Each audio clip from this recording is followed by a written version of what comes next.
Ok, ensuite, gérer hover en écran de mobile et tablette. Oui, ça c'est intéressant. Ça c'est intéressant parce que si on met un hover sur un élément, eh bien, ça va rester en mobile, sauf que ça va s'activer au clic du doigt, en fait. Ça va s'activer au clic du doigt. Donc, ça peut être un problème. Ça peut être un problème. Donc ici, on a notre hover box. On va d'abord lui mettre une transition.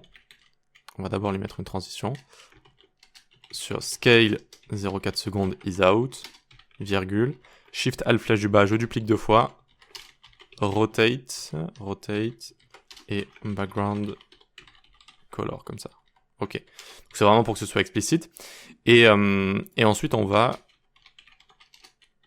utiliser la pseudo-classe hover pour scale. On va passer à 1.2.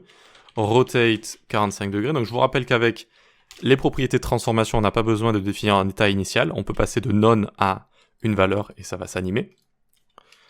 Et ensuite BG color, on va lui mettre green. Et c'est pareil pour les couleurs, ça aussi. Alors, c'est pas pareil pour les couleurs. J'ai déjà mis la couleur rouge de base sur une autre propriété. Ok, donc on voit que ça fait ça.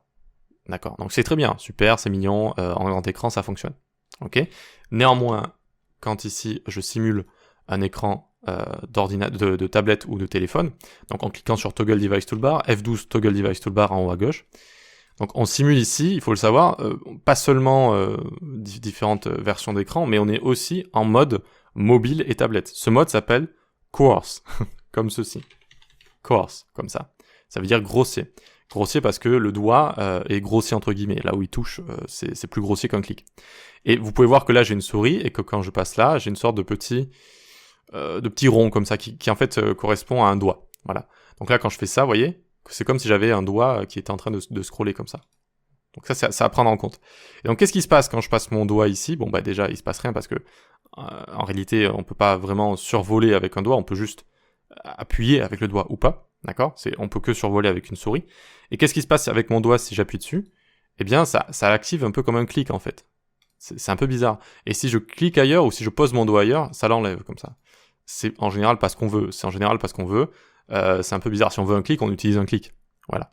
On n'utilise pas ce genre de choses. Donc, on utilise le clic en JavaScript, ou à la limite, la technique du clic en CSS avec le checkbox hack. Mais sinon, non. Ok? Donc, qu'est-ce qu'on pourrait faire ici pour gérer tout ça? On pourrait dire que en mode coarse comme ça, eh bien je n'ai pas envie d'avoir ces animations. Parce que, bon, imaginez j'ai mon doigt et je suis en train de scroller comme ça, j'arrive ici, je pose mon pouce sans faire exprès, boum, quelque chose se passe comme si j'avais cliqué dessus alors que c'est pas vraiment l'effet recherché. Comment régler ce problème? On vient ici, et au lieu de le mettre, de mettre ce code tout le temps là, je vais lui dire de seulement le mettre en place quand on a pointer fine. Donc fine est l'inverse de coarse. Fine, c'est quand vous avez un pointeur précis. Fine, c'est précis. D'accord. Dans ce cas-là précis, fine, ça veut dire précis justement. Et donc là, regardez, je clique dessus, plus rien ne se passe. Maintenant, je vais retourner en mode fine ici, donc avec un écran, avec une souris. Fine parce que vraiment, vous voyez, la souris peut vraiment cliquer sur un pixel en particulier. Et là, hop, ça fonctionne. Voilà. Donc c'est assez intéressant. Et si j'avais mis l'inverse, coarse ici. Alors désolé pour la prononciation. J'imagine coarse. Donc ça veut dire grossier. Là, ça fonctionne pas. Et là, on revient en mode grossier, ça fonctionne. Voilà, donc petite astuce à avoir dans sa boîte à outils. En général, c'est pas trop connu ce genre de choses, mais ça permet de gérer ces cas de figure. Donc on va mettre fine juste ici. Ok. Et d'ailleurs, on pourrait même mettre la transition sur tout ça seulement en mode fine pour éviter certains potentiels problèmes d'avoir une transition pour rien alors qu'on ne veut pas d'animation. Oui. C'est toujours mieux de faire ce genre de choses pour éviter de laisser traîner des transitions pour rien.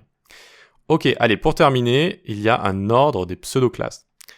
Alors ici, on a un lien assez invisible, mais il y a du texte juste là, ordre des pseudo-classes. Donc de base, c'est la couleur bleue par défaut qu'on a juste ici. Et ce qu'il faut savoir, donc, c'est l'ordre de certaines pseudo-classes compte. Hover doit être codé après link et visited. Active doit être codé après hover.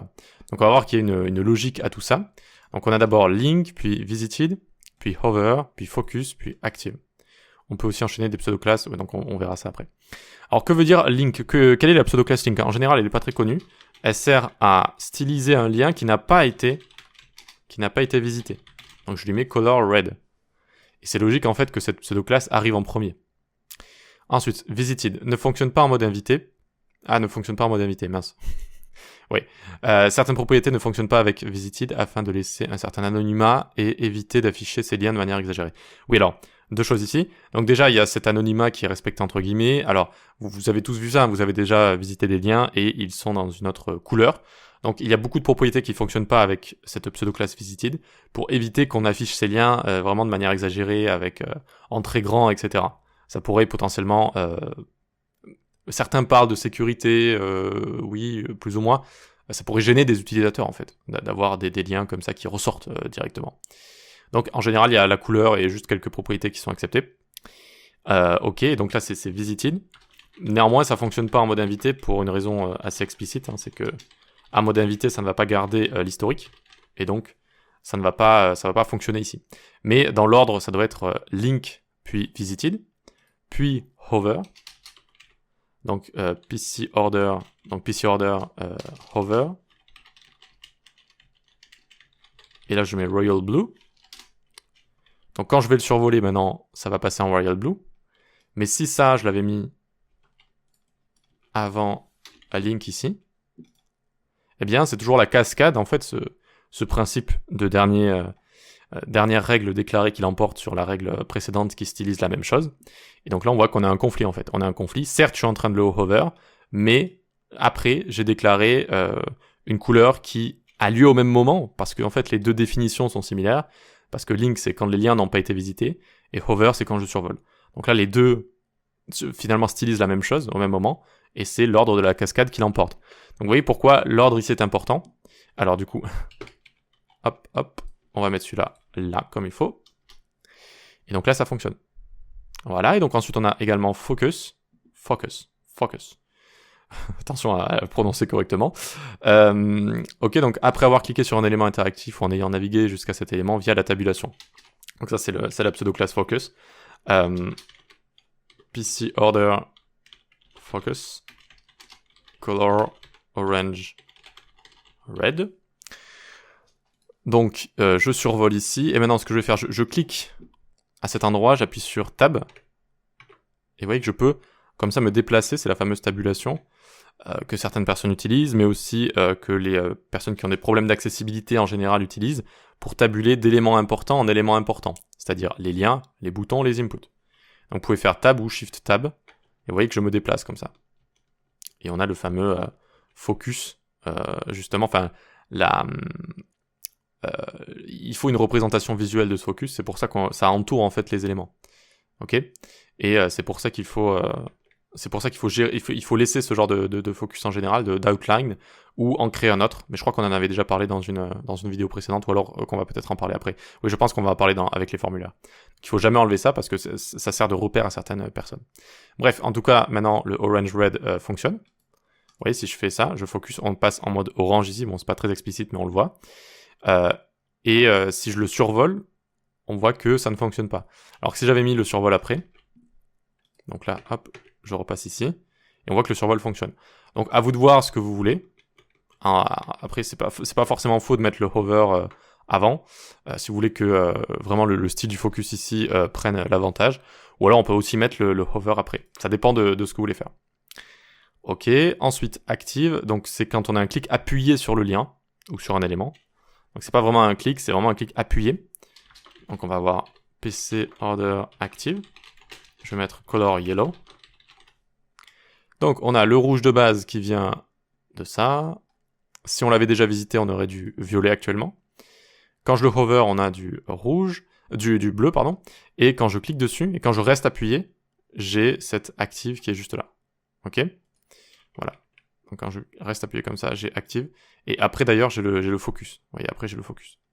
Quand on clique sur un bouton, ce genre de choses, quand on clique, c'est la classe active. Et même après, quand on arrête de cliquer dessus, hop, juste ici, j'ai toujours le focus qui est dessus. Le focus, c'est ça. C'est un peu comme avec un input, par exemple.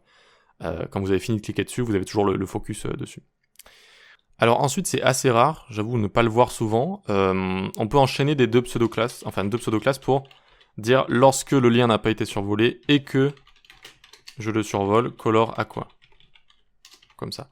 On peut faire ce genre de choses, et là ça va fonctionner, vous voyez. Alors que s'il avait été visité, ça ne fonctionnerait pas. Et puis je pourrais avoir, je sais pas, active hover par exemple. Donc là vous voyez que ça fonctionne pas, j'ai le hover du plus haut qui fonctionne, mais si je clique et donc que je survole en même temps, eh bien là je vais avoir ça. Voilà, bon, entre nous c'est assez rare, mais on peut faire des chaînes de pseudo-classes comme ça. Voilà. Ok, donc l'ordre compte tout simplement parce que c'est lié à l'ordre de la cascade. Si vous avez des comportements des clashs de comportements, c'est-à-dire que à un moment donné, il y a plusieurs pseudo-classes qui ont lieu en même temps sur un élément, c'est l'ordre de la cascade qui va les afficher ou pas. Voilà, je pense que c'est aussi simple que ça. Allez, on peut passer à la suite.